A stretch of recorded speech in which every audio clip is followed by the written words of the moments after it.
Merci à tous d'être présents, merci à la presse, merci au public. Donc bonne rentrée puisque c'est le conseil municipal de rentrée après les vacances. Et j'espère que vous avez tous passé de bonnes vacances. Tu peux te mettre là, enlève-la la chaise, enlève-la. Donc je demande à Christiane David de bien vouloir faire l'appel. Je te remercie. Bonsoir à toutes et à tous. Alors, oui, je range un peu les pouvoirs parce qu'il y en a beaucoup. Donc, je les cherche pas. Yves Baillon de Noyer. Marie-Hélène Billel donne pouvoir à Hélène Mérigot. Par contre, j'ai pas de stylo. Oui, mais j'ai pas de stylo. Merci. Ok. Laurent Bresson. Présent. Hélène Mérigot. Présent. Stéphane Mathieu. Présent. Eliane Gomez. Présent. Christian Royer est représenté par Jacques Nicolas. Christiane David Mathieu présente.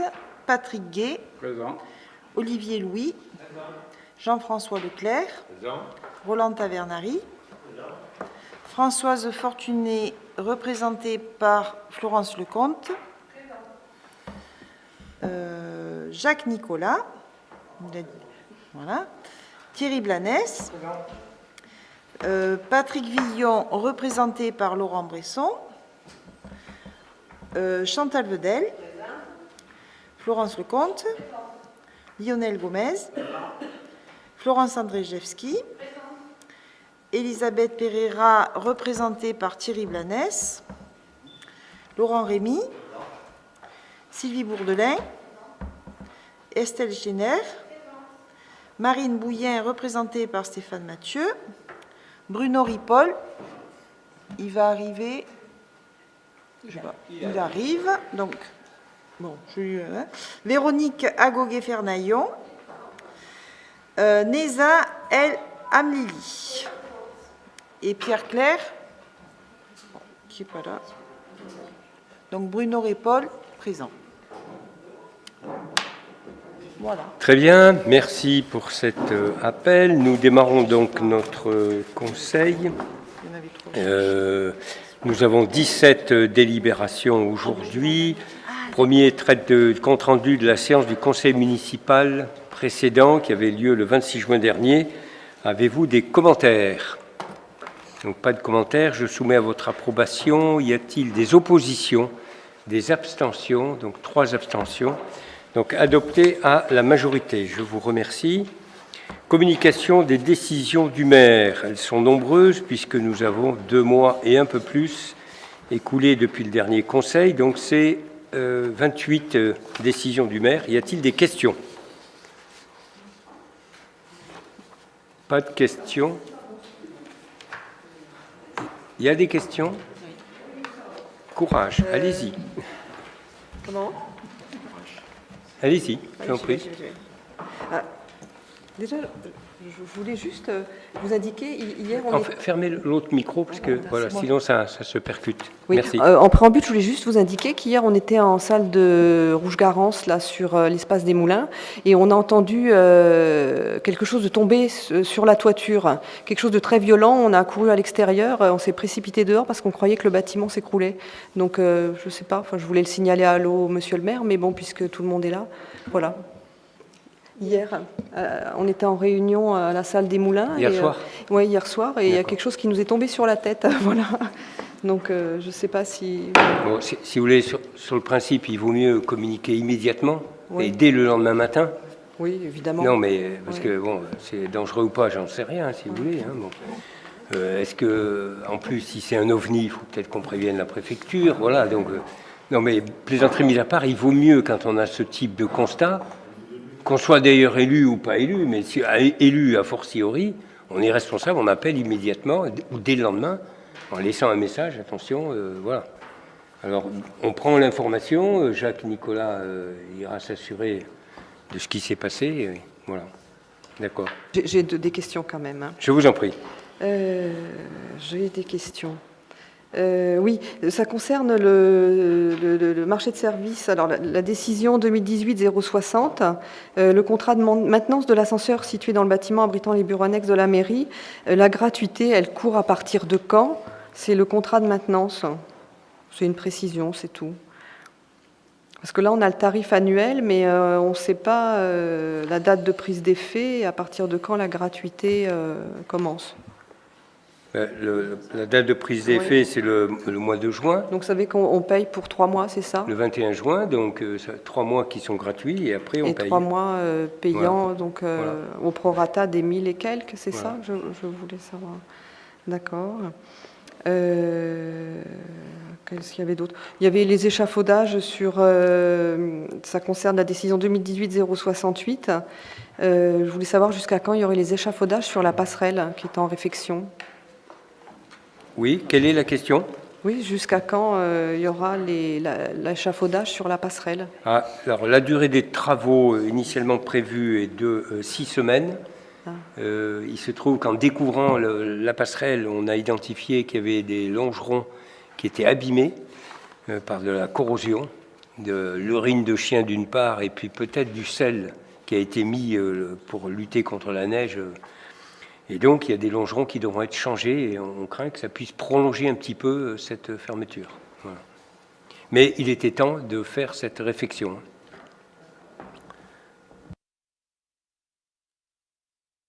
Une dernière question concernant la vidéosurveillance. Vous avez des statistiques qui ont permis de valider l'installation de nouvelles... qui ont prouvé l'efficacité de la vidéoprotection et qui vous permettent de continuer l'opération? Vous avez fait un bilan? Bon, Laurent Bresson peut s'exprimer sur ce sujet-là, mais bien évidemment... Donc on n'a pas forcément besoin de statistiques pour pouvoir poursuivre le programme qui était déjà déclaré en préfecture. Donc on a simplement complété les programmes initiaux qui étaient prévus, voilà, avec des déclarations qui vont au fil des installations. Voilà.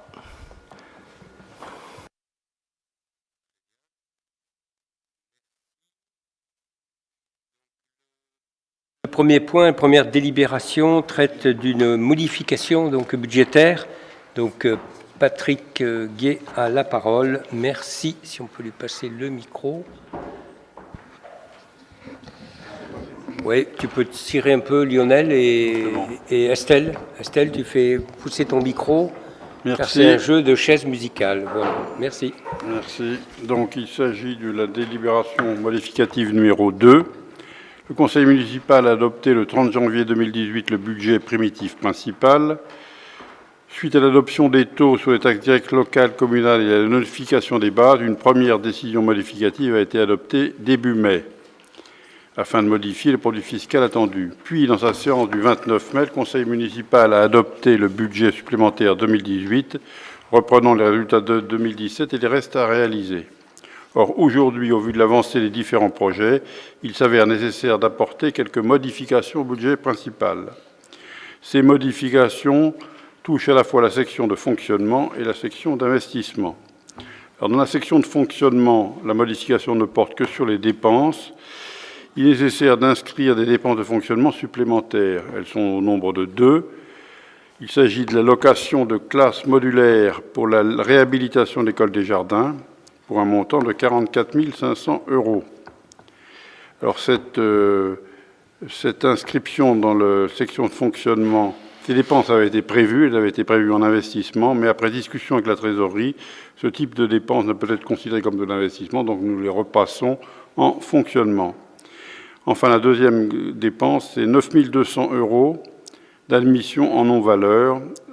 C'est des créances qui n'ont pas pu être recouvrées et qui sont considérées comme éteintes ou annulées. Et donc, nous en parlerons dans la prochaine délibération. Le total de ces dépenses, donc location de classe modulaire et admission en non-valeur, s'élève à 53 700 €. Elles seront financées par une diminution du virement à la section d'investissement. Voilà. Alors, maintenant, les dépenses qui touchent la section investissement, modification des dépenses d'investissement, il est nécessaire d'inscrire les dépenses supplémentaires suivantes. Alors, il y a toute une liste concernant la voirie, concernant le chemin des Mourguettes, concernant l'étude de la médiathèque, la vidéoprotection. La commune souhaite acquérir aussi un terrain à proximité du centre-ville afin d'y aménager un nouveau parking. C'est la grosse dépense. Cet aménagement permettra d'améliorer les conditions de stationnement à proximité du pôle de service, école, mairie, maison de retraite. Les crédits nécessaires sont de 277 300 €. 70 000 € sont inscrits aussi pour améliorer les conditions de travail au centre technique municipal et à la police municipale. Le revêtement des abords de ces deux bâtiments a été décidé. Enfin, le chantier de restauration des remparts par l'Union à part CME avait été inscrit en partie au budget. Or, le conseil départemental versera sa subvention à la commune et non à l'association. Donc la commune prend en charge la part de chantier correspondant à ce financement, soit 9 000 € et qui seront inscrites à l'article « Autres constructions ». D'autre part, certaines opérations, alors là c'est en diminution, s'avèrent moins coûteuses que prévu. Il y a donc lieu de diminuer les inscriptions budgétaires suivantes. La toiture du CTM, moins 60 000 €, et la réhabilitation de l'école des jardins, moins 200 000 €. Le total des modifications, donc dépenses d'investissement supplémentaires, moins économies réalisées, se traduit tout de même par une augmentation de 239 500 €. Alors, comment est financée cette augmentation des dépenses d'investissement? Elle est financée par une augmentation du recours à l'emprunt de 293 200, puisque s'ajoute à cette augmentation des dépenses d'investissement le virement à la section d'investissement de la section de fonctionnement qui est diminué de 53 700 €. Donc 239 500 plus 53 700 font 293 200 €. L'ensemble de ces mouvements sont repris dans les tableaux présentés dans la délibération ci-après, et je vous prie de bien vouloir en délibérer. Merci Patrick. Y a-t-il des questions? Donc, oui, une question, Madame Agoguet, je vous en prie. Alors j'ai deux questions. Ça concerne le nouveau parking pour un montant de 77 300 €. Je voulais savoir où était située cette parcelle. Et d'autre part, concernant les 200 000 € en moins sur les marchés de réhabilitation de l'école des jardins, je voulais savoir quel poste était impacté. Alors, le premier concernant le terrain, donc comme il est précisé, il est situé à proximité du pôle école, mairie et maison de retraite.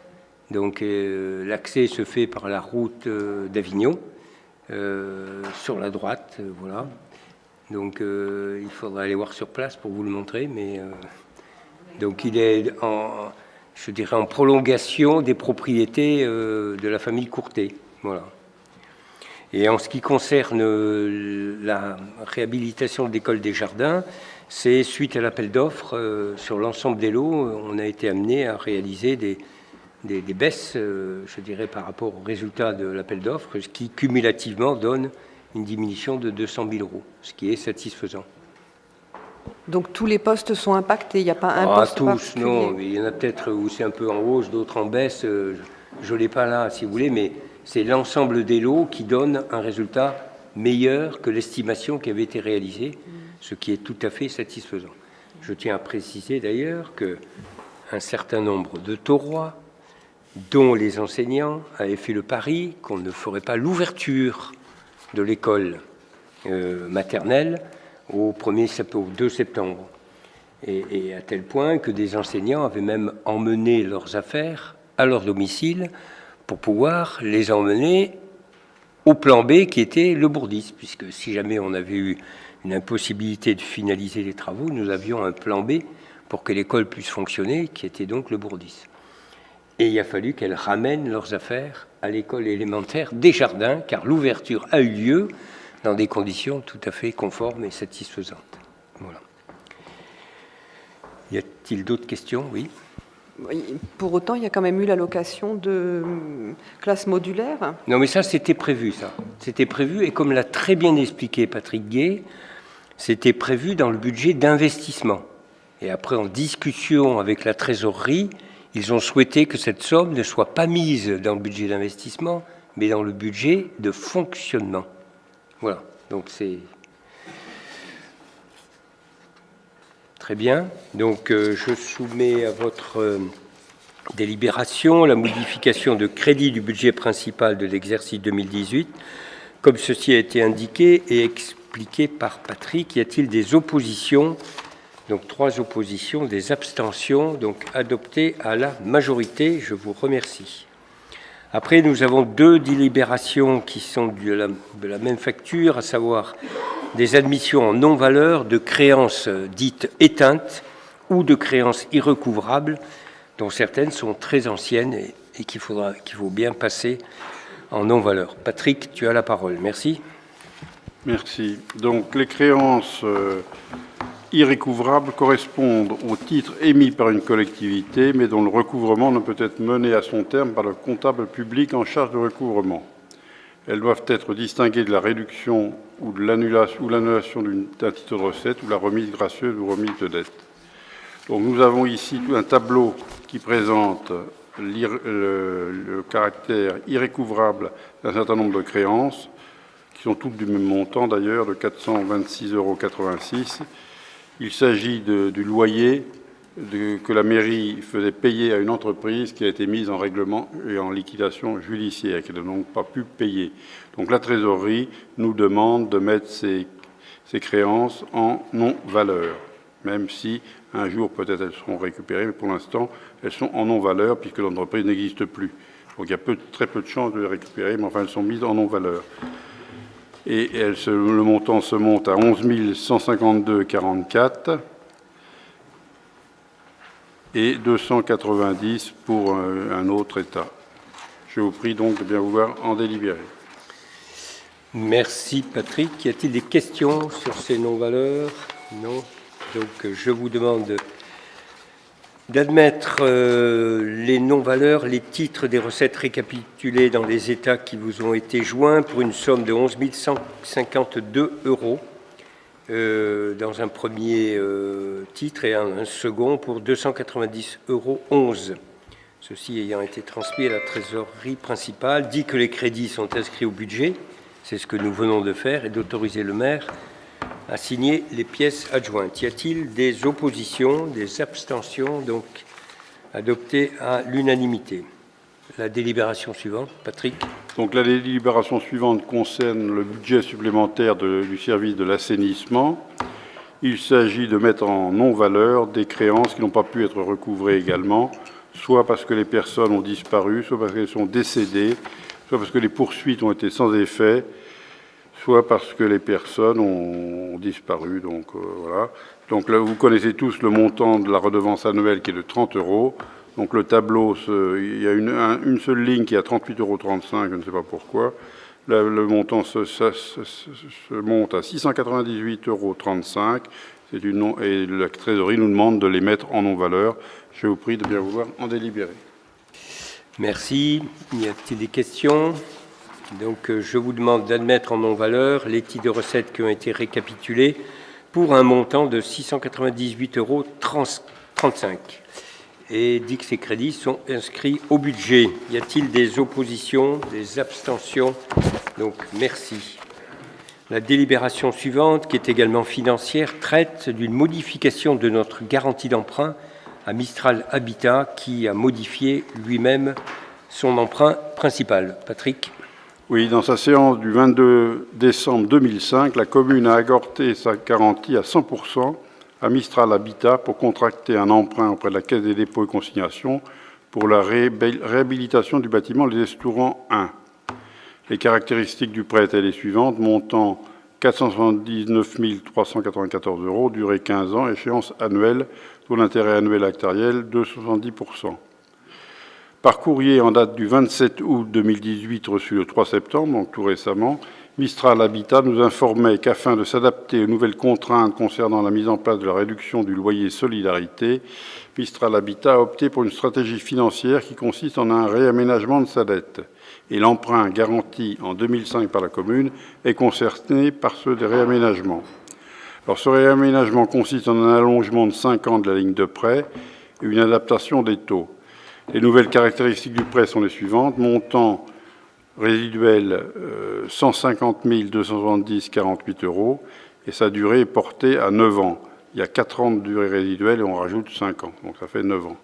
Les échéances sont trimestrielles, le taux d'intérêt actuariel annuel est différent de 2,70% tel qu'il était initialement, puisque le taux d'intérêt est porté à celui du taux actuariel du livret A, plus une marge de 0,65%. Et pour les 5 ans supplémentaires, le taux actuariel est le livret A, plus 0,60%. Voilà, je vous propose de donner une réponse favorable à Mistral Habitat, de garantir à 100% la ligne de prêt ainsi réaménagée. Je vous prie de bien vouloir en délibérer. Merci. Y a-t-il des questions? Oui. Oui, Madame Lély. bonsoir à tous et à toutes. Du coup, j'ai pas trop saisi la délib parce que du coup, il y a noté taux annuel de progressivité, mais du coup, ça veut dire que le taux d'intérêt augmente ou progresse de 0,5? Il est marqué à 0%. Hein, Non, dans la première. Les caractéristiques du prêt étaient les suivantes, Ah, durée le- 15 ans. du prêt d'origine. D'accord. Oui, ok. oui, c'est le prêt d'origine, mais celui-ci, Ok. il a été renégocié avec une progressivité à 0. Et actuellement, le taux, il est de combien alors? Le quoi? Le taux. Ah, si vous savez, nous ne le savons pas. D'accord. On a donné notre garantie, mais on ne connaît pas, si vous voulez, la vie du contrat. Hein, D'accord. donc, on a donné notre garantie sur le montant principal. Et, voilà. Bon, en revanche, comme ils ont fait une modification, il faut bien que nous, le garant, nous soyons informés et qu'on fasse valider qu'on redonne notre garantie en remplacement de l'autre. Mais du coup, vous voulez donner votre garantie sans connaître le nouveau taux. Il n'y a pas nécessairement besoin de connaître Si, l'ensemble des si, éléments si. du contrat pour pouvoir... C'est le taux du livret A qui est aujourd'hui à 0,75, plus une marge pour la banque de 0,65. D'accord, ok. Voilà.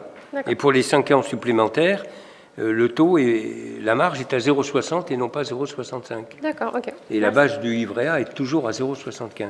D'accord, ok, merci. Voilà. Donc, y a-t-il d'autres questions? Non. Donc, je vous propose d'en délibérer avec donc un texte. Le garant réitère sa garantie pour le remboursement de la ligne de prêt réaménagée initialement contractée par l'emprunteur auprès de la Caisse des dépôts et consignations, selon les conditions définies à l'article 2. La garantie est accordée à hauteur de la quotité indiquée à l'annexe précitée, et ce jusqu'au complet remboursement des sommes dues, principales, majorées des intérêts, intérêts compensateurs ou différés, y compris les commissions, pénalités, indemnités pouvant être dues, notamment en cas de remboursement anticipé ou les intérêts moratoires qu'ils auraient encourus au titre du prêt réaménagé. Article 2. Les nouvelles caractéristiques financières de la ligne de prêt réaménagée sont indiquées à l'annexe caractéristiques financières de la ligne de prêt réaménagée, qui fait partie intégrante de la présente délibération. Concernant la ligne de prêt réaménagée à taux révisable indexée sur le taux du livret A, le taux du livret A effectivement appliqué à la ligne de prêt réaménagée sera celui en vigueur à la date de valeur du réaménagement. Les caractéristiques financières modifiées s'appliquent à compter de la date d'effet de l'avenant constatant le réaménagement, et ce jusqu'au complet remboursement des sommes dues. Et on rappelle que le taux du livret est à 0,75, comme je l'ai dit. L'article 3, la garantie de la collectivité est accordée jusqu'au complet remboursement des sommes contractuellement dues par l'emprunteur, dont il ne se serait pas acquitté à la date d'exigibilité. Sur notification de l'impayé par lettre simple de la Caisse des dépôts et consignations, le garant s'engage à se substituer à l'emprunteur pour son paiement en renonçant au bénéfice de discussion et sans jamais opposer le défaut de ressources nécessaires à ce règlement. Et l'article 4, le Conseil s'engage jusqu'au complet remboursement des sommes contractuellement dues à libérer en cas de besoin des ressources suffisantes pour en couvrir les charges, ce que nous ne souhaitons pas, bien évidemment. Y a-t-il des oppositions, des abstentions? Donc adopté à l'unanimité. Merci. Donc la délibération suivante traite de la répartition des charges de fonctionnement des écoles publiques du tort vis-à-vis des élèves que nous accueillons de Caumont. Donc le montant de la participation est normalement fixé par accord entre les communes et cet accord est formalisé par une convention. Donc la commune du Thor accueille chaque année dans ses écoles publiques et maternelles et élémentaires des élèves des communes voisines dont elle supporte le coût. Et donc nous avons décidé, vous avez la mémoire de ça, le 13 décembre dernier, que le montant de la participation était fixé à 1 720 € pour un élève de maternelle, annuel bien sûr, et 940 € annuels pour un élève d'élémentaire. Donc, dans la séance du 30 mars 2010, le Conseil a adopté une convention type à proposer aux communes concernées. Et suite aux discussions avec la commune de Caumont, il a été décidé d'adapter cette convention à son cas spécifique. La présente délibération a donc pour objet le renouvellement de cette convention pour les 3 années qui viennent, 2018, 19, 19, 20 et 20, 21. Et donc, on vous propose en annexe la convention, donc qui est la même que celle qui avait été passée à l'époque et pour laquelle Caumont nous a payé. Donc, y a-t-il des questions ? Donc, je vous propose d'en délibérer et d'adopter la convention annexée entre les communes de Caumont-sur-Durance et du Thor relative à la scolarisation des enfants scolarisés hors de leur commune de résidence pour les 3 années à venir. Donc, y a-t-il des oppositions, des abstentions? Donc, merci bien. La délibération suivante que je commente, c'est un accord du Conseil qui est sollicité pour la protection fonctionnelle donnée à une conseillère municipale qui a été victime d'outrage et de mise en danger d'autrui. Donc, l'intéressée, qui est Madame Estelle Schneider, ne participera donc pas au vote. Donc, je rappelle que le 28 octobre 2017, un défilé d'enfants a été organisé à l'occasion de la fête d'Halloween dans les rues du centre-ville et que le Conseil avait pris un arrêté réglementant le stationnement et la circulation. Madame Estelle Schneider participait donc à l'encadrement de ce défilé lorsqu'un véhicule est arrivé à vive allure et monté sur le trottoir et a tenté de forcer le passage alors qu'une voiture était stationnée pour faire barrage à la circulation. Madame Schneider s'est alors imposée afin de contraindre le conducteur à s'arrêter. Elle a été victime d'une mise en danger de sa personne, d'insultes et de menaces, avec des témoins bien sûr. À ce titre, le 8 novembre, elle a déposé plainte pour mise en danger d'autrui et outrage. L'affaire est appelée devant le tribunal correctionnel du 27 septembre prochain et Madame Schneider est invitée à y être entendue en qualité de victime. À cette occasion, elle sollicite la protection fonctionnelle de la commune, à savoir le recours à un avocat. Donc, il est précisé dans le Code des collectivités territoriales que le maire ou les élus municipaux, le suppléant ou ayant reçu délégation bénéficient à l'occasion de leurs fonctions d'une protection organisée par la commune conformément aux règles fixées par le Code pénal, les lois spéciales et le présent Code. La commune est tenue de protéger les élus municipaux contre les violences, menaces ou outrages dont ils pourraient être victimes à l'occasion ou du fait de leurs fonctions et de réparer, le cas échéant, le préjudice qui en est résulté. Donc, nous proposons de faire droit à cette demande et d'accorder la protection fonctionnelle à Madame Schneider. Je précise, pour la petite histoire, que l'avocat qui va intervenir nous a offert ses honoraires, car il a trouvé que c'était scandaleux la façon dont ça s'était passé, et donc il n'a pas voulu facturer à la commune, ce qui est très très bien. Voilà. Y a-t-il des questions? Oui. Pas de questions, simplement les membres de l'opposition veulent donner leur solidarité à Madame Schneider et bien entendu approuvant cette délibération. Voilà. Très bien. Donc nous vous remercions.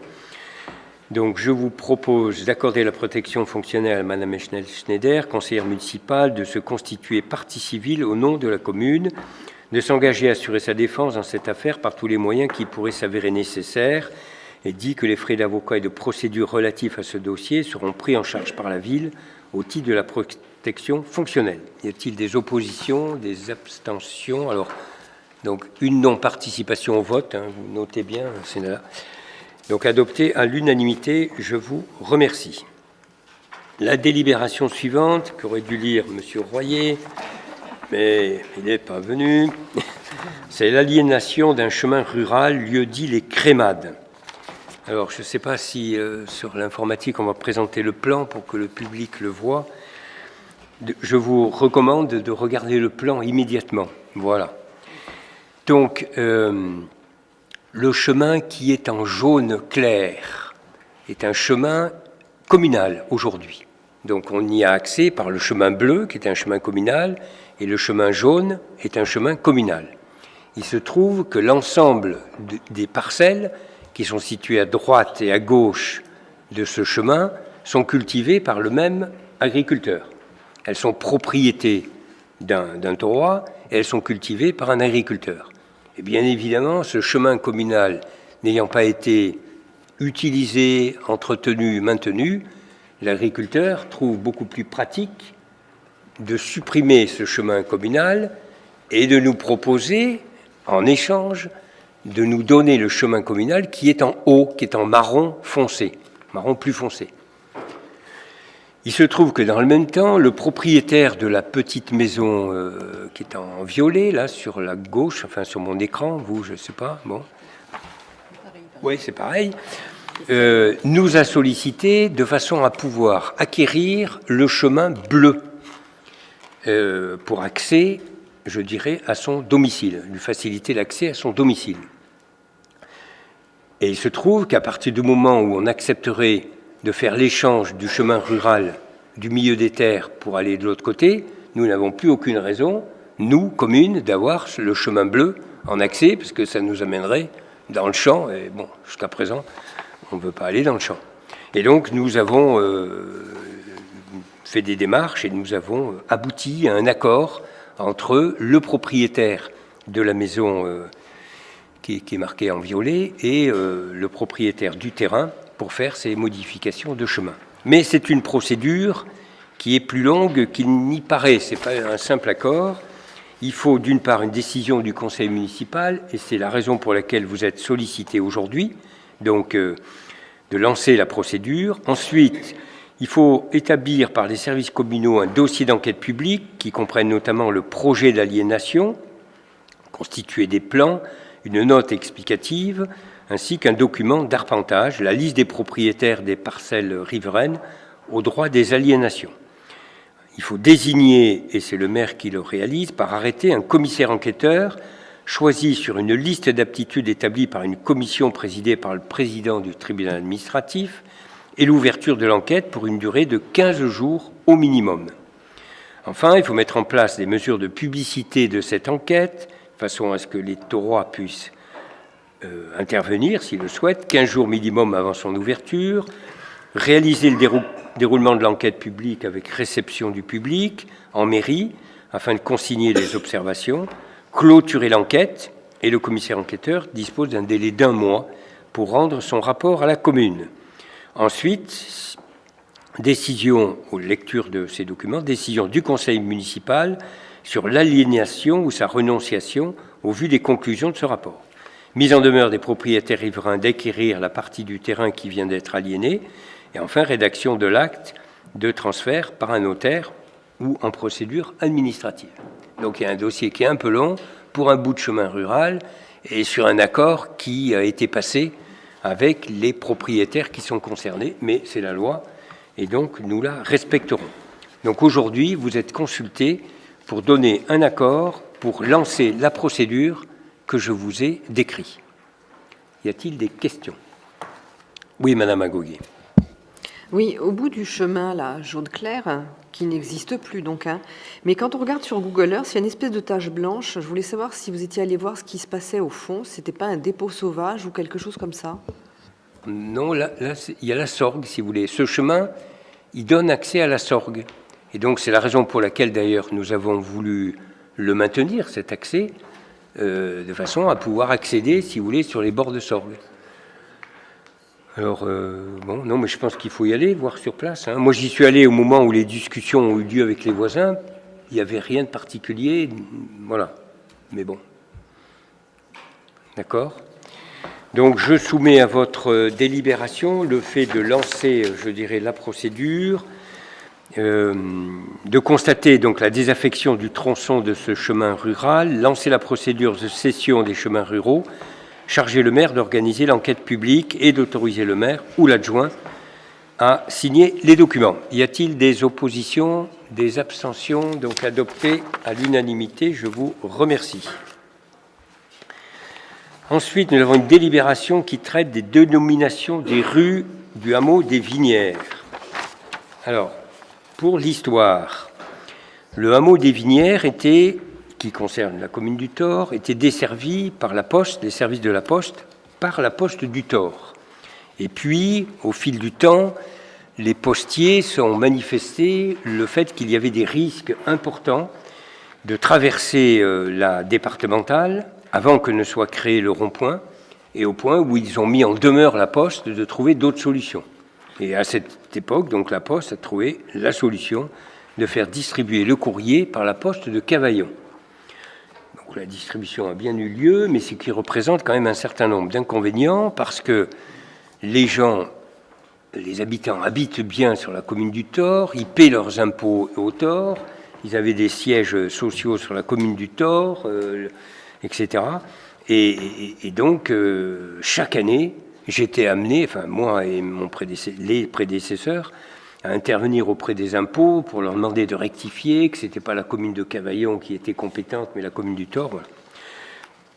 Et lorsque le rond-point a été mis en œuvre et donc a résolu le problème du risque pour les facteurs, j'ai sollicité dès l'année 2015 la Poste pour faire une modification et revenir à ce qui était.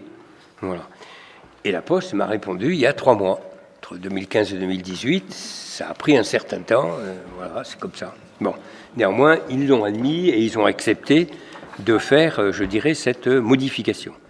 Mais ça a nécessité que les rues, puisque le temps a passé, que les rues soient bien spécifiées.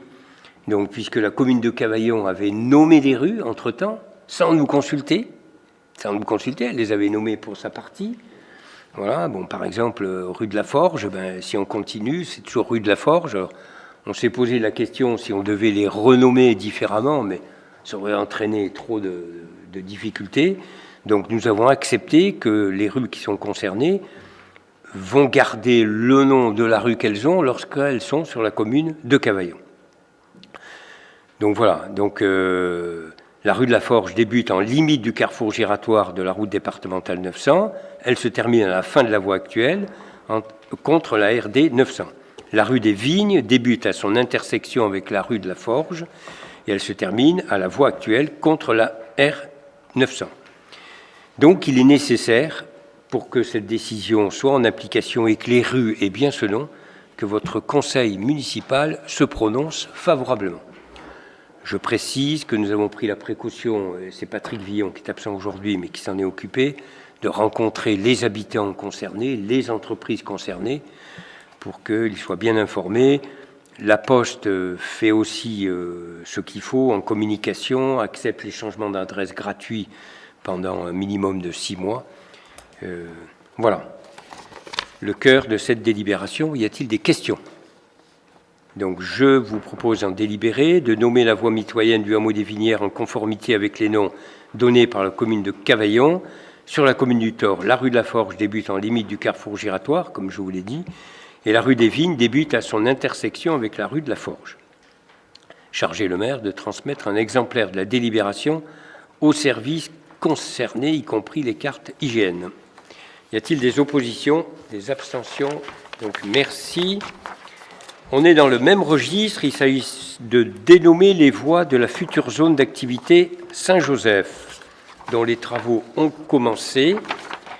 Et donc, nous avons lancé une réflexion en interne, un petit concours, enfin, voilà, un brainstorming.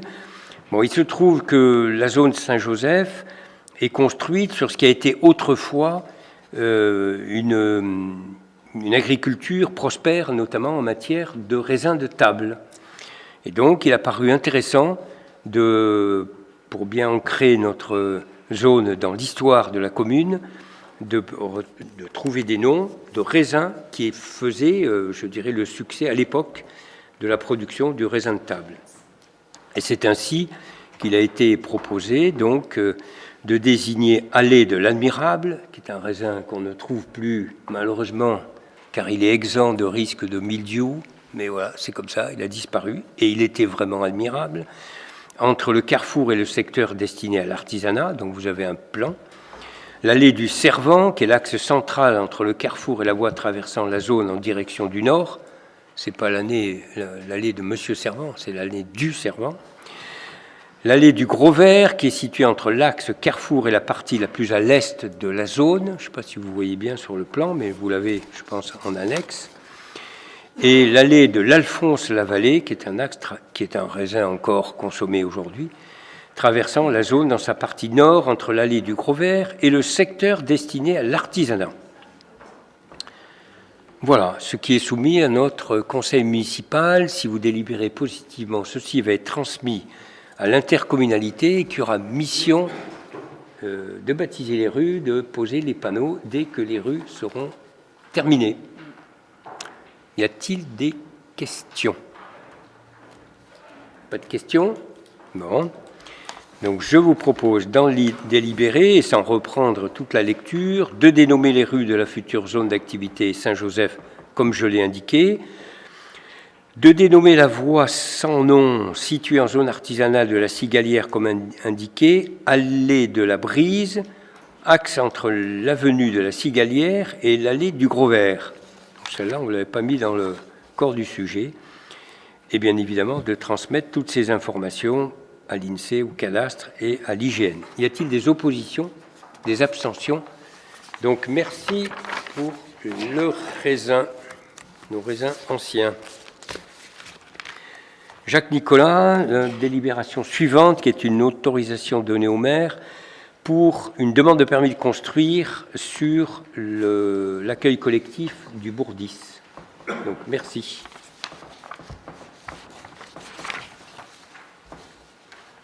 La loi impose aux propriétaires d'établissements recevant du public de mettre aux normes d'accessibilité de leur bâtiment. La commune a donc adopté un calendrier pour cette mise en conformité. Afin de garantir l'accessibilité du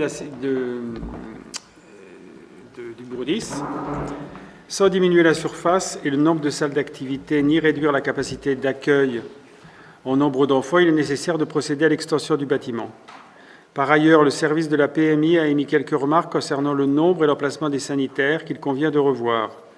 Donc, les travaux envisagés consisteront en la construction d'un bureau d'accueil avec visibilité directe sur le portail d'accès d'environ 23 mètres carrés dans la continuité du bureau existant. L'accueil actuel deviendra le bureau du directeur à part entière, d'une nouvelle salle d'activité avec rangement d'environ 50 mètres carrés qui sera utilisée en salle de sieste, de nouveaux sanitaires, d'une lingerie avec des rangements, d'un préau et des auvents d'environ 50 mètres carrés. Un cheminement piétonnier couvert sera aménagé depuis le portail. Les sanitaires est et centraux seront réaménagés. La nouvelle salle pourra être également utilisée en bureau de vote et profiter en fonction des disponibilités aux associations. Ces travaux nécessitent le dépôt d'une demande de permis de construire incluant une autorisation de travaux pour l'aménagement intérieur de l'établissement recevant du public. Il est donc demandé au conseil municipal d'autoriser monsieur le maire à signer et à déposer ces demandes. Merci. Y a-t-il des questions? Donc, pas de questions. Donc, Oui, Madame Amnili, je vous en prie. Il n'y a pas de montant sur la délib. Ça n'a pas été budgétisé, du coup. C'est une autorisation de dépôt de permis de construire. Ah oui, c'est juste un peu. Okay. Voilà. Okay.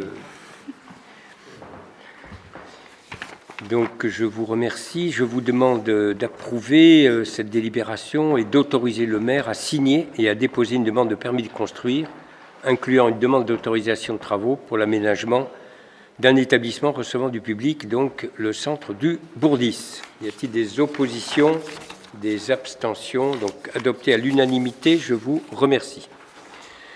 La délibération suivante traite des aspects ressources humaines et de l'organisation de la rémunération des agents. Donc il s'agit de mettre en œuvre le régime indemnitaire nouveau qui a été voté par l'État, qui s'appelle le RIFSEP. RIFSEP. J'ai bien dit, hein? Bon. Alors, vous savez peut-être, ou vous ne savez pas, qu'aujourd'hui, les agents des collectivités, d'une façon générale, et c'était le cas des agents de l'État, avaient une rémunération de base, et puis après, il y avait toute une panoplie de primes qu'on peut lister, mais qui ne sont pas limitatives. Indemnité d'administration de technicité, IAT, indemnité d'exercice de mission de préfecture, IEMP, l'indemnité spécifique de service, l'ISS, les primes de rendement, PSR, les indemnités forfaitaires pour travaux supplémentaires, IFTS, etc. Et donc l'État a décidé, donc c'est une loi qui a été adoptée le 20 mai 2014, donc ça commence à être ancien, et avec un côté transposable aux fonctionnaires territoriaux, a décidé de rassembler tout ça de façon à éviter cet éparpillement. Et donc de créer un RIF7, c'est-à-dire il y a le salaire de base, bien évidemment, et il y a une prime qui se décompose en 2 volets. Une première qui est liée aux fonctions, aux suggestions et à l'expertise, et qui reprend toutes les primes que je vous ai citées, donc avec des montants maximum et des montants maximum, selon les grades et selon les postes. Et deuxièmement, un complément indemnitaire qui tient compte, lui, de l'engagement professionnel et de la manière de servir, qui s'appelle le CIA, et qui, elle, est une prime variable. Et donc, il faut que notre conseil municipal délibère sur la mise en place de ce RIP7 dans sa partie fixe, donc l'IFSE, et dans sa partie variable, le CIA. De façon à donner plus d'explications, on précise que 11 groupes sont créés, donc les agents qui sont en catégorie A, catégorie les plus élevées, il y a 4 groupes, 3 groupes pour la catégorie B et 4 groupes pour la catégorie C. Voilà, et donc il y a un tableau, ce n'est pas nous qui l'avons établi, vous le supposez bien, qui permet de fixer les montants maximum annuels dans chacune de ces catégories et dans chacun de ces groupes qui peuvent être versés aux agents. Bien évidemment, l'historique des primes actuelles sera repris, additionné et cumulativement de façon à faire l'IFCE. Et nous votons aujourd'hui également la mise en place du CIA, mais les montants seront définis ultérieurement en fonction des objectifs que nous pourrons assigner aux agents. Donc à partir de la mise en place du RIF7, les agents percevront à l'euro près, au centime près, exactement le même salaire qu'ils avaient précédemment. Sauf qu'il n'y aura plus de cette dichotomie de X prime, mais simplement une seule prime IFCE. Voilà le cœur du sujet. Nous ne sommes pas la première commune à nous pencher sur le sujet. Et quand je dis ça, c'est bien qu'on le fasse maintenant, pour que ça rentre en application, je dirais rapidement, d'autant plus que au 1er janvier, comme vous le savez, on est amené à mettre en place la retenue à la source. Y a-t-il des questions? Oui, sur Paul. Bon, le sujet étant complexe, j'avais plusieurs questions, mais vous avez déjà répondu en partie à mes interrogations. Donc si j'ai bien compris, les anciennes primes supprimées vont être intégrées dans l'IFCE, SE, et les agents auront les mêmes niveaux de rémunération sur cette prime-là. Bon, donc ça, on n'en parle plus, c'est juste une question formelle, a priori. En ce qui concerne la deuxième partie du régime indemnitaire, le CIA, le complément indemnitaire annuel, en lisant votre exposé des motifs, j'ai compris, mais je me trompe peut-être, que vous intégriez cette partie CIA qui est un caractère, contrairement à la première, qui a un caractère facultatif, il me semble. Que vous l'intégriez par... je termine ma question. Oui, je vous en prie. Par principe, pour satisfaire au futur contrôle de légalité qui sera effectué par la préfecture. C'est-à-dire que, a priori, vous êtes obligé de délibérer sur ce sujet. Par contre, derrière, ma question est de savoir si vous allez effectivement le mettre en place et à quel terme, et est-ce que tous les agents seront concernés par cette partie-là. Parce qu'il faut savoir que cette partie-là, elle est quand même fondée sur des principes de rémunération au mérite, bon, on peut l'appeler d'une autre manière, et que effectivement les critères d'appréciation dans ce cas-là sont beaucoup plus difficiles à établir. Donc sur cette partie-là, est-ce que vous votez cette délibération par principe sans avoir l'intention de la mettre en œuvre derrière, ou est-ce que vous pensez la mettre en œuvre et de quelle façon dans les temps qui viennent?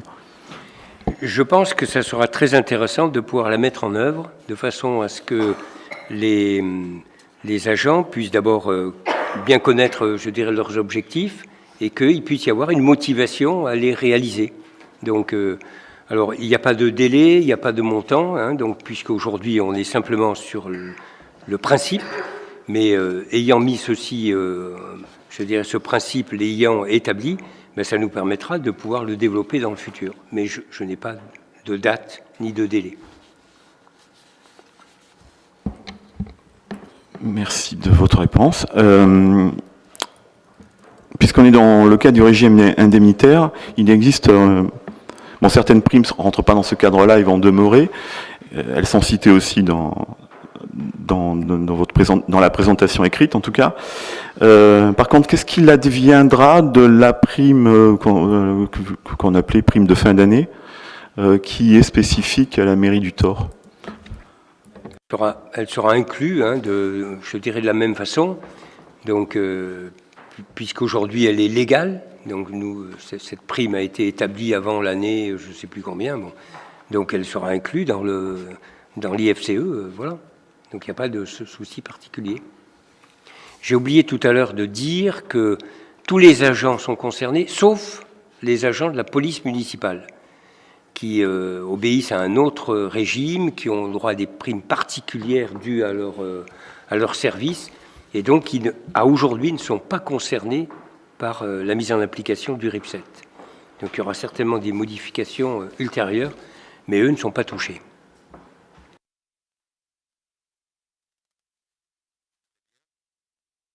Donc je vous propose d'en délibérer et de décider donc la mise en place du RIP7 au 1er octobre prochain, comprenant deux parts, l'indemnité de fonction, l'IFCE, et le complément indemnitaire, le CIA, tel que ceci vous a été expliqué. Donc je ne reprends pas l'ensemble, je dirais, du déroulé, je pense que vous l'avez bien en mémoire, mais ça fait partie intégrante de la délibération. Dit que la présente délibération abroge les dispositions prévues par les délibérations antérieures sur l'IAT, sur l'IEMP, sur l'ISS, sur le PSR et sur l'IFTS. Donc ça les annule puisque tout ceci va être basculé dans l'IFCE. Et bien évidemment, dit que les crédits nécessaires ont bien été inscrits au budget puisque ça ne change pas par rapport aux coûts salariaux.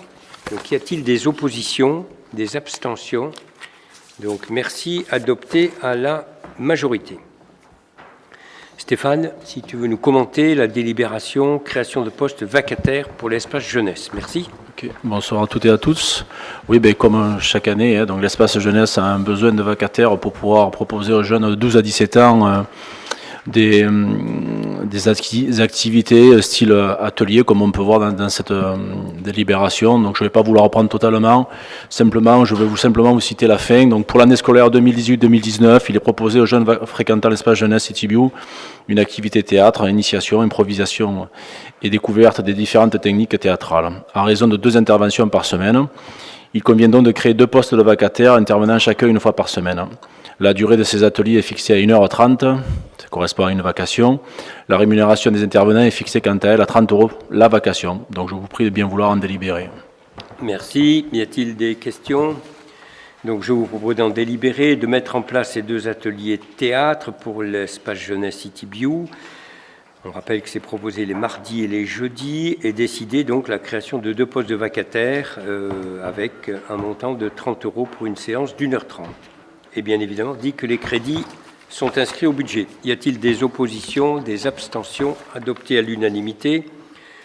Dans le même sens, pour l'espace jeunesse, création d'animateurs. Stéphane, merci. Oui, mais également sur la délibération qui suit, oui, effectivement, aussi bien sur l'espace jeunesse que sur le centre de loisirs Le Bourdis. Donc là, c'est la création de vacataires, mais aussi en renfort pour les vacances scolaires. Donc là, je vais citer le nombre d'animateurs employés au titre de l'accroissement temporaire d'activité déterminé en fonction du nombre d'enfants ou de jeunes inscrits aux activités proposées. Il convient donc de proposer la création de, point A, renfort occasionnel de personnel au centre de loisirs du Bourdis à l'espace jeunesse Citibiou pour assurer l'encadrement des enfants lors des différentes activités de ces structures. Donc là, il y aura 8 postes d'animateurs ou d'aide à d'animateurs non titulaires au centre de loisirs, soit par précaution un poste de plus que l'année précédente, au regard de la constante augmentation des inscriptions sur les mercredis. Et pour l'espace jeunesse, un poste d'animateur ou aide animateur non titulaire. Point B, pour les vacances d'automne du 22 octobre au 2 novembre 2018, 8 postes d'animateurs pour le centre de loisirs Le Bourdis et 2 postes d'animateurs ou aide-animateurs pour l'espace jeunesse. Point C, pour les vacances d'hiver du 11 au 22 février 2019, 8 postes d'animateurs ou aide-animateurs sur le centre de loisirs Le Bourdis et 2 postes d'animateurs ou d'aide-animateurs non titulaires à l'espace jeunesse City Bio. Point D, les vacances de printemps du 8 au 19 avril 2019, 8 postes d'animateurs ou aide-animateurs au centre de loisirs Le Bourdis et 2 postes d'animateurs et aide-animateurs à l'espace jeunesse. Et point E, le dernier, vacances d'été, juillet-août 2019. Donc là, ça en est un peu plus nombreux. 15 postes d'animateurs ou aide-animateurs sur le centre de loisirs et 4 postes d'animateurs ou aide-animateurs sur l'espace jeunesse. Voilà, je vous ferai fi, je dirais, des modes de rémunération qui sont calculés en fonction des échelons et des grades. Merci, Stéphane. Y a-t-il des questions? Donc, je vous propose d'en délibérer et de décider la création de postes d'animateurs non titulaires donc sur l'espace jeunesse, tel que ceci vient de vous être présenté. Vous avez l'ensemble des dates qui sont donc bien précisées, de fixer la rémunération comme ceci a été, je dirais, précisé, les grades, etc.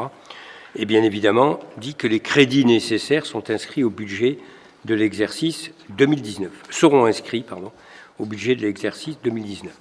Y a-t-il des oppositions, des abstentions, donc adoptées à l'unanimité? La délibération suivante, qui est une prise en compte, simplement, modification du tableau des effectifs théoriques du personnel communal.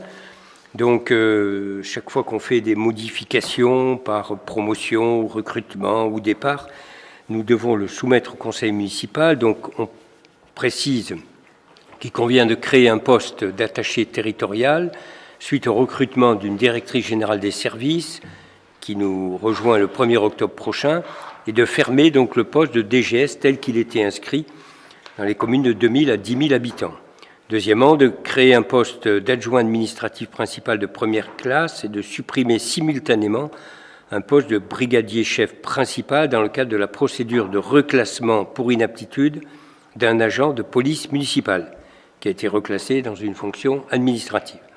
De créer un poste d'adjoint technique principal de deuxième classe et un poste d'adjoint technique principal de première classe pour accueillir le futur cuisinier. Le recrutement a lieu la semaine prochaine et on ne sait pas s'il va être première ou deuxième classe. Donc on préfère cadrer ceci en ayant les deux possibilités. Et de supprimer un poste de rédacteur territorial qui est resté vacant suite à un avancement sur le grade de rédacteur principal de deuxième classe.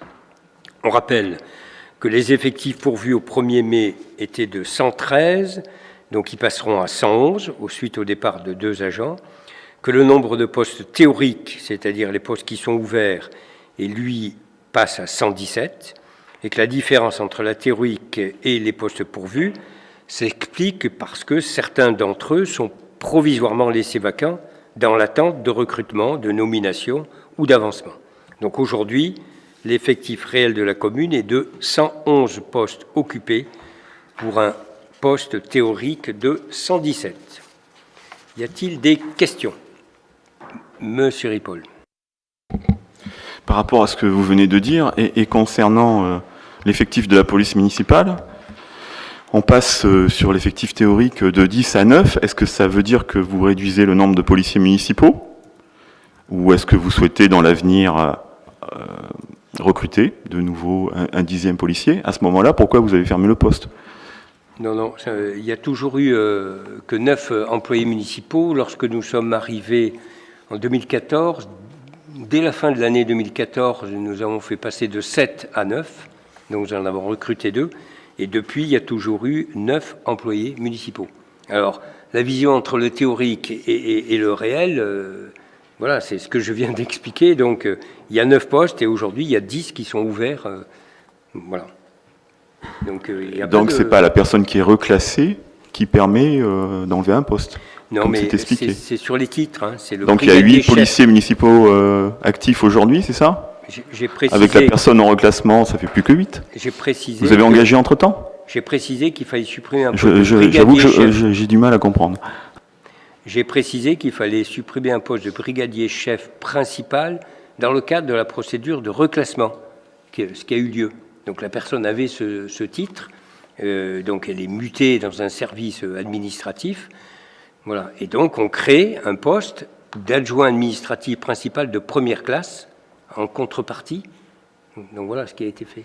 Et donc le poste de la personne qui est partie a été pourvu, mais par un autre grade.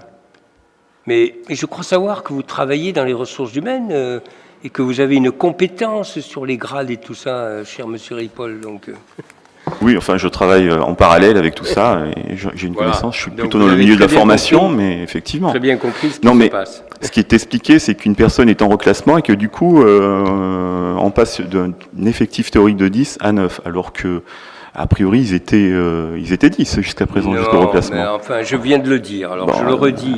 Alors, j'ai du mal, effectivement. Voilà, ben, On vous va en avez rester du là. mal. Donc, vous avez 9 Ouais, je pense que policiers vous mieux municipaux en activité aujourd'hui. Très bien. Depuis fin de l'année 2015, il y a 9 employés à la police municipale, y compris le chef de la police municipale. Voilà. Avant, il y en avait 7, maintenant, il y en a 9. Peut-être qu'un jour, il y en aura 10 ou 12, hein, c'est possible. Hein. Aujourd'hui, il y en a 9. Donc voilà. Donc, oui, Madame Agogui. Voilà, moi je suis pas dans la partie, hein, et c'est assez nébuleux. Alors si Bruno comprend pas, je sais pas comment je vais pouvoir comprendre, mais il y a un directeur général des services, donc le poste va être fermé, on est d'accord, mais puisqu'il y a une DGS qui arrive, pourquoi on la met attachée alors qu'elle pourrait être directeur général des services et que c'est la même, c'est son job? Eh oui, l'administration, vous savez, de temps en temps je la critique, donc ne me mettez pas sur ce terrain parce que donc le poste, si vous voulez, de directeur général des services tel qu'il était occupé, celui-là, il est supprimé. Et nous recrutons, si vous voulez, un attaché principal, voilà, qui va avoir la mission de DGS. Mais donc, dans les catégories, c'est pas comme ça, il faut le préciser. Qu'est-ce que vous voulez que je vous dise? Alors, bon. Mais parce que c'est pas comme ça que ça se fait. C'est pas comme ça que ça se fait, parce que le grade de l'ancien DGS était qu'il devait être dans cette catégorie-là. Le grade du nouveau DGS fait qu'il n'est pas dans cette catégorie-là. Et donc, il faut supprimer le premier pour créer le deuxième. Et oui, on n'est pas dans le privé, Madame Agogui. Il faut respecter ça, parce que sinon, on ne respecte pas la loi. C'est dommage, je suis d'accord avec vous. C'est compliqué, mais... Voilà. Donc, je vous propose d'en délibérer, ou de la prise en compte. Y a-t-il des oppositions? Abstenez-vous, comme ça vous ne prenez pas trop de risques. Voilà. Donc, merci bien. Je vous remercie. Stéphane revient aux manettes. Attribution des subventions d'action aux associations tauroises. Oui, effectivement, pour une très grande subvention, avec un montant élevé. Donc, effectivement, on est en l'espèce concernant une demande de la FCPE pour une... Le maire fait un rappel à l'ordre. Monsieur Mathieu. Oui, c'est vrai que c'est que pour 50 € pour un kakémono pour la FCPE, donc effectivement c'est pas très intéressant peut-être, mais bon, la FCPE en a besoin en tout cas, donc voilà. Donc c'est une subvention d'action, donc je pense que la dernière fois ça n'avait pas été écrit correctement, on est obligé de la repasser en conseil municipal, donc voilà, la FCPE demande 50 € pour pouvoir acheter un kakémono, pour pouvoir faire pas de la publicité, mais pour se présenter, je dirais, selon les forums ou autre, voilà. Donc je prie de bien vouloir en libérer. Merci. Je ne pense pas qu'il y ait de questions. Non. Merci. Donc, y a-t-il des oppositions, des abstentions? Donc, adopté à l'unanimité. La délibération suivante, c'est une subvention aux associations. Donc, Stéphane, tu as également la parole. Merci. Oui, merci. Celle-ci est quand même plus conséquente. Donc, ça concerne 2 associations. Donc, on est sur des subventions là de fonctionnement et pas d'action. Donc, la première, c'est pour le club de canoë-kayak. Demande une subvention de 4 500 €. Ça lui permettrait de développer son action de sensibilisation à l'environnement et notamment de la Sorgue. Pour rappel, cette association propose tout l'été des balades éco-pagaies, comme ils appellent, sur la Sorgue. Donc, ils ont permis à plus de 800 personnes de participer à cette découverte et ils ont été initiés par l'association. Donc c'est quelque chose de très intéressant pour la commune, mais aussi pour les habitants, mais pas que pour les habitants du Thor, quoi. Et la deuxième subvention, c'est l'OVT qui fait une demande de subvention de fonctionnement pour 250 € pour l'année. Voilà. Merci, je vous prie de bien vouloir en délibérer. Merci bien. Donc, y a-t-il des questions sur ces deux? Oui, je vous en prie. C'est pas une question, mais dans l'exposé des motifs, là, je vois pas OVT football. On parle du canoë-kayak, mais pas de l'OVT football. Je me trompe? Je l'ai loupé. Et d'ailleurs, c'est quoi l'eau? C'est les vieux crampons. D'accord. C'est le foot. Hein. Mais non, c'est pas Des vieux crampons, quoi. C'est pas marqué dans l'exposé des motifs. C'est pas marqué, mais bon, c'est simplement la demande de subvention de fonctionnement forfaitaire de 250 € comme à chaque année, quoi. Voilà, donc on a exposé surtout pour le kayak parce que le montant était quand même beaucoup plus conséquent. Voilà. Mais c'est vrai, on aurait pu le marquer dans l'exposé des motifs. Ouais. Je l'ai remarqué tout à l'heure. Très bien, donc je vous propose d'en délibérer. Y a-t-il des oppositions, des abstentions? Donc merci pour eux. Et le dernier rapport, Jacques Nicolas, c'est le rapport annuel sur la qualité du service d'élimination des déchets ménagers. Tu as la parole. Oui, c'est bon, c'est bon. Oui, tout à l'heure, merci. La communauté de communes Pays d'Essor, Mans du Vaucluse a la compétence des déchets depuis 2003. Conformément au Code général des collectivités territoriales, la communauté de communes a transmis à la commune le rapport annuel des déchets de l'année 2017 sur le prix et la qualité des services d'élimination des déchets ménagers. Ce rapport doit être présenté au conseil municipal avant le 31 décembre 2018. Je vais rapidement prendre ce que j'ai. Vous savez qu'il y a deux types de communes. Il y en a deux qui sont Le Thor et Châteauneuf-de-Gadagne qui sont reliés au Sidomra et les trois autres sont reliés au Cieux-Setom. Les performances les tonnages des collectes en contenant sacs, bagages et colonnes sont quasi stables. On va voir quelques tableaux après. Les performances des collectes sélectives restent supérieures à la moyenne départementale et nationale, 80 kg par habitant pour la communauté de communes, contre 56 kg au niveau départemental et 71 kg au niveau national.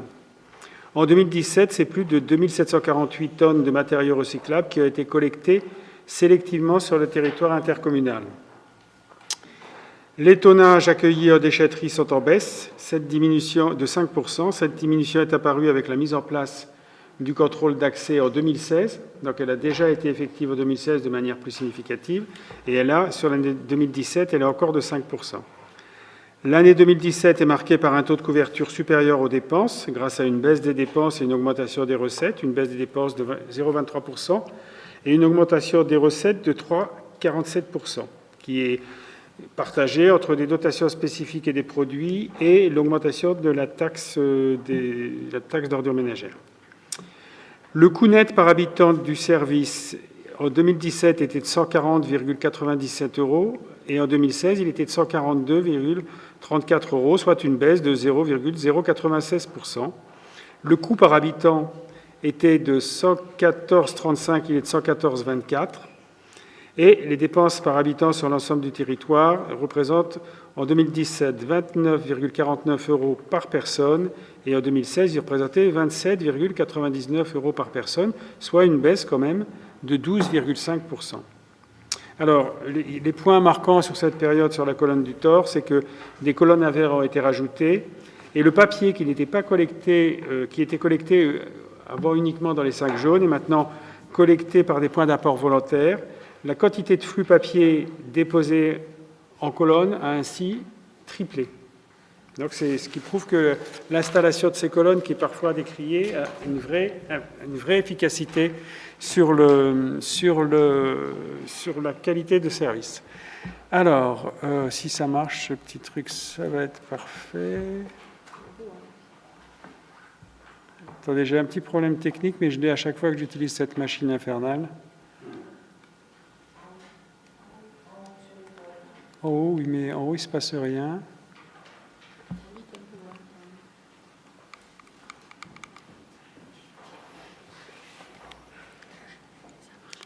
Voilà, j'ai un peu honte parce que c'est moi qui ai demandé de l'acheter, ce truc-là, je ne sais pas, moi, c'est rien.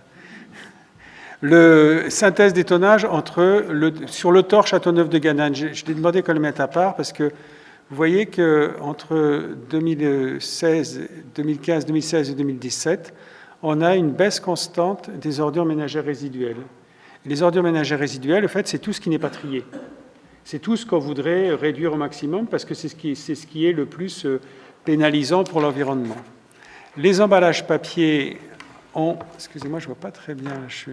Les emballages papier augmentent de 1,39%, le verre augmente de 6,84%, le carton aux colonnes augmente de 0,45%, les déchets des services techniques, eux, ont diminué, par contre, attendez, je dis pas de 4, ils ont diminué de 10, je sais pas quoi %, là. Et les textiles ont légèrement augmenté, ce qui veut dire que tous les postes qui concernent en fait du recyclage sont des postes en augmentation de façon beaucoup plus importante sur les deux communes du Thor et de Châteauneuf que sur l'ensemble de la communauté de communes. Vous pouvez passer au suivant. La population, en 2017, la population augmente de 1,46% et les déchets diminuent de 0,82%. Voilà, la répartition des déchets par nature en pourcentage. Vous avez donc, là je n'arrive pas bien à le lire, je ne sais pas si vous le lisez mieux. Vous avez les OMR, c'est les autres que j'ai essayé de dire. Les textiles 1%, les déchets des services techniques 10%, les cartons représentent, je n'arrive pas à le lire, 0%, parce qu'en fait c'est pas significatif. Le verre 7%, le papier 7%, et là c'est les emballages, c'est 9%. Vous pouvez passer au suivant, Nada, merci. Alors la synthèse globale des tonnages de la communauté de communes, c'est ce qu'on a vu un peu précédemment, donc je le reprends dans le détail. Vous voyez que les OMR, elles, sur la communauté de communes, ont augmenté un petit peu, hein, alors que nous, ça diminue. Les emballages ont... Oui, alors les emballages papier, en fait, les emballages et les papiers sont mis séparément parce que depuis qu'on a mis les papiers en contenant à part, il faut cumuler les deux pour avoir la synthèse des deux. Donc vous voyez qu'on est en augmentation, le point d'apport volontaire est en augmentation, le verre des commerces, là c'est surtout, ça concerne essentiellement la commune de Lille et la commune de Fontaine. Il n'y a pas de récupération de verre ailleurs. C'est en légère baisse par contre. Les cartons aux colonnes sont en baisse, les cartons du commerce sont en augmentation, les déchets des services techniques sont assez nettement en augmentation alors que chez nous ils diminuent. Et le marché de l'Île-sur-Sorgue, c'est un peu à part, est en augmentation. Les textiles sont en baisse, c'est-à-dire qu'en fait, c'était juste pour vous montrer qu'on est plutôt mieux que nos voisins. Voilà, c'est simplement un petit truc. Ça prouve que les Taurois, finalement, sont de meilleurs citoyens dans le tri. On passe au suivant. Voilà, alors là, vous avez la même... On ne va pas le reprendre, vous le regardez. Je vous signale que vous pouvez consulter, je ne vous l'ai pas dit ça, mais sur le site de la communauté de communes, vous avez accès au rapport complet. Donc, vous pouvez rentrer dans le détail de toutes les explications. Voilà, et le dernier, la part des ordures ménagères résiduelles dans ces dernières années, vous voyez qu'elle était en 2013 de 77%, elle diminue chaque année un peu, et elle est arrivée là à 74,85%. Il faut que ça baisse encore davantage. Il y a un certain nombre de choses qui devront... Mais c'est déjà un petit signe de progression. Je crois que c'était... Voilà, les kilos ramenés à la personne, les OMR, on est passé de 300... On est à 334 kilos par habitant, alors qu'en Provence-Alpes-Côte d'Azur, on est à 420 kg par habitant. Et par contre, on est un peu moins au niveau national, 288 kg au niveau national. Il y a des régions qui sont beaucoup plus en avance que nous sur ces domaines depuis longtemps, comme l'Alsace, par exemple, ou des régions comme ça. Les emballages et les papiers, donc on est à 36,5 kg par habitant contre 27 kg au PACA et 38 kg au niveau national. Donc là, on a presque rattrapé le niveau national. Et au verre, on est à 34 kg par habitant, alors qu'on est à 21 kg par habitant au PACA et 30 kg au niveau national. Voilà, je crois que c'est tout. Voilà, récapitulatif des tonnages dans les déchetteries intercommunales. Je ne vais pas reprendre les éléments un par un, mais sachez en fait que tous les déchets ont pratiquement baissé depuis qu'on est passé au contrôle sélectif. C'est tous ces gens qui venaient, qui n'étaient souvent pas de la commune, qui étaient souvent des professionnels et qui représentaient un impact important sur les coûts.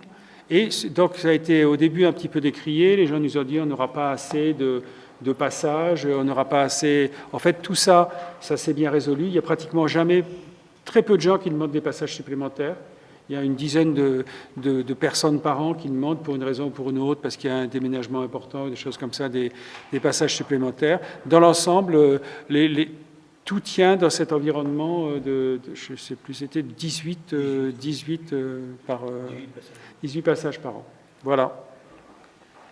Et l'évolution des tonnages des déchetteries, donc on est passé de 13 200 tonnes à 10 955 tonnes. On note une baisse des tonnages de 17% pour une augmentation de population de 1,28%. Et la baisse des tonnages accueillis en déchetterie a permis une économie de transport et de traitement de 53 153 €. Ce qui est quand même loin d'être négligeable. Voilà. Il y en a encore. Ah, pardon. Bon, ça, c'est pas la peine de passer là. Regardons dans le détail. Le coût net par habitant, en fait, est de 140,97 € par habitant. En 2016, il était de 142,34 € par habitant.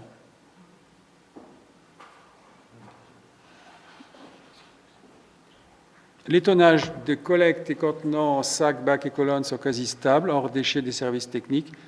La principale raison de l'augmentation des déchets des services techniques, au tort en particulier depuis que nous, on est en place ici, c'est qu'on ramasse beaucoup plus de choses qui n'étaient ramassées avant. C'est-à-dire qu'en fait, il y a un nettoyage qui est beaucoup plus fréquent des rues, donc on a beaucoup plus de déchets. Par contre, on a certainement des efforts à faire sur la sélection des déchets au niveau des services techniques. Ce sera un point d'amélioration des prochaines années. La performance des collectes sélectives reste supérieure à la moyenne départementale et nationale, on l'a déjà vu. Les tonnages accueillis en déchetterie sont en baisse. L'année 2017 est marquée par un taux de couverture supérieur des dépenses, on l'a déjà dit aussi. Il reste encore un transparent, c'est Nana ou pas? Non, c'est bon. Donc, il faut simplement que vous preniez en compte ce rapport. On ne vote pas, on le prend simplement en compte. Y a-t-il des questions? Oui. C'est juste par rapport au volume en baisse de 5% sur la déchetterie. J'imagine qu'on attend mieux que moins 5% dû au fait que les gens qui ne sont pas de la commune vont y aller. Quel était l'objectif en fait? On est à moins 5% par rapport à l'année 2017. Oui. Et l'année 2017, on n'avait joué que sur 6 mois. C'est moins 30%. Oui. Le chiffre, si vous voulez, si on compare avant la mise en place des cartes et après, c'est moins 30%. Mais comme ça a été à cheval sur une année... Donc ça a démarré en juin 2016. Ouais. Donc sur la première année, si vous voulez, l'effet ne s'est fait sortir que sur la moitié de l'année. Et là, l'effet est l'effet de 2017 par rapport à 2016, qui était déjà en baisse. Mais en fait, on ne pouvait pas mesurer à l'avance ce que ça représentait. Ça a été très, très spectaculaire au départ. Ça a permis surtout d'avoir une démarche absolument très rationnelle, c'est-à-dire de chasser en particulier les entreprises qui venaient de manière intempestive jeter leurs déchets chez nous. Ça a créé au début une augmentation des dépôts sauvages, mais pas tellement finalement. Les dépôts sauvages qui restent, c'est souvent des dépôts sauvages qui sont malheureusement en ville, qui sont des gens qui en fait considèrent que la poubelle, c'est bien pour jeter tout ce qu'ils ont chez eux. Mais par contre, il n'y a pas eu une très grande augmentation des dépôts sauvages à l'extérieur de la ville. Voilà. Très bien. Donc il faut effectivement en prendre acte. On n'a pas à voter puisque c'est un rapport. Donc je propose que nous en prenions acte. Très bien. Alors, avant de passer à la question orale, je voulais remercier. Vous savez que ce week-end, nous avons eu une manifestation importante organisée par la commune sur les journées du patrimoine. Je pense que nous avons tenu le challenge de quelque chose de très qualitatif et très proche, je dirais, des Taurois. Et la participation et les échos que nous avons reçus sont effectivement très positifs. Donc je voulais remercier deux élus qui ont été à cheville ouvrière, donc Florence Andrzejewski et Laurent Rémy, et qui ont été les concepteurs et les porteurs de cette manifestation, mais il y a eu aussi tous ceux qui ont été des opérationnels, donc Jean-François Leclerc, Thierry, Chantal, voilà, qui ont été présents sur le terrain. Donc je voulais vous remercier très chaleureusement au nom du conseil municipal pour ce que vous avez fait. Voilà. Donc nous passons à la question orale. Donc je vous en prie, madame. Oui, alors la question c'est, monsieur le maire, donc au vu de la récente décision du tribunal administratif de Toulouse au sujet de l'arrêté municipal de Blagnac, et au nom des Taurois qui se sont manifestés lors de notre pétition organisée en avril dernier, nous avons l'honneur de vous demander de bien vouloir prendre un arrêté réglementant l'installation des compteurs électriques Linky, mais aussi Gaspard et autres compteurs d'eau communicants, en confirmant la possibilité pour les Taurois d'en refuser l'installation. Je vous remercie. Très bien. Alors, je vois tout d'abord que, en matière de compteur Linky, le fonctionnement de votre groupe est en courant continu et pas en courant alternatif, puisque ça fait la 4e fois que nous traitons de ce sujet. Bon. Je voulais rajouter que l'examen un peu approfondi du délibéré du tribunal administratif, daté du 10 septembre dernier, est intéressant, cet examen, et que s'il avait pu être réalisé par vos soins, et non pas par une seule lecture des commentaires journalistiques, qui ne retiennent que ce qui se vend, ceci vous aurait peut-être évité de poser la question. Premier commentaire. Non, le tribunal administratif de Toulouse n'a pas autorisé une commune à interdire ou à réglementer la pose de compteurs Linky, comme semble indiquer votre question. Donc je l'affirme. Tout d'abord, le tribunal a été saisi en référé par Enedis, qui sollicitait de pouvoir continuer à installer les compteurs Linky. Le tribunal s'est donc prononcé en conséquence et pas sur le fond du dossier. Le tribunal précise tout d'abord qu'il suspend les articles 1 et 2 de l'arrêté du maire de Blagnac dans l'attente d'une décision sur le fond. Ces articles de l'arrêté municipal avaient pour but d'empêcher Enedis de poser ses compteurs. Il rappelle que le maire, c'est le tribunal, il rappelle que le maire n'est pas compétent pour édicter ces dispositions d'interdiction et n'a pas autorité à refuser ce qui a été édicté par la loi. La conclusion, c'est que la société Enedis est donc légitimée pour son intervention. Et donc, on peut penser qu'après, il y aura une décision sur le fond, mais nous verrons bien si le tribunal est saisi sur le fond et s'il y a une décision. Ensuite, le tribunal valide l'article 3 de l'arrêté du maire de Blagnac, qui ne faisait qu'un simple rappel du droit, à savoir que toute personne peut interdire l'entrée dans son domicile à quiconque au nom du respect du droit de propriété. Dans le cas où un usager refuserait l'accès à son domicile, les agents d'Enedis n'auraient pas le droit de forcer la porte du logement. Il s'agit là, comme le rappelle le tribunal, d'un simple rappel du droit existant. Faut-il que nous prenions un arrêté pour rappeler le droit existant ? Moi, personnellement, je ne le pense pas. On peut ajouter que si le compteur est installé à l'extérieur, rien n'empêche Enedis d'intervenir. Ou, si le compteur est placé à l'intérieur, rien n'empêche non plus Enedis de l'installer à l'extérieur du logement. C'est son droit.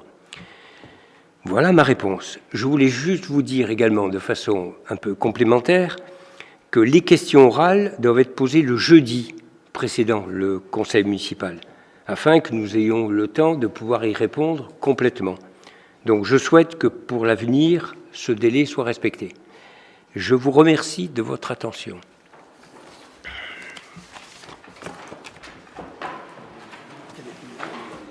Je prends des 5 minutes, il y a des choses qui n'ont pas la route du tout. Pris à la tonne.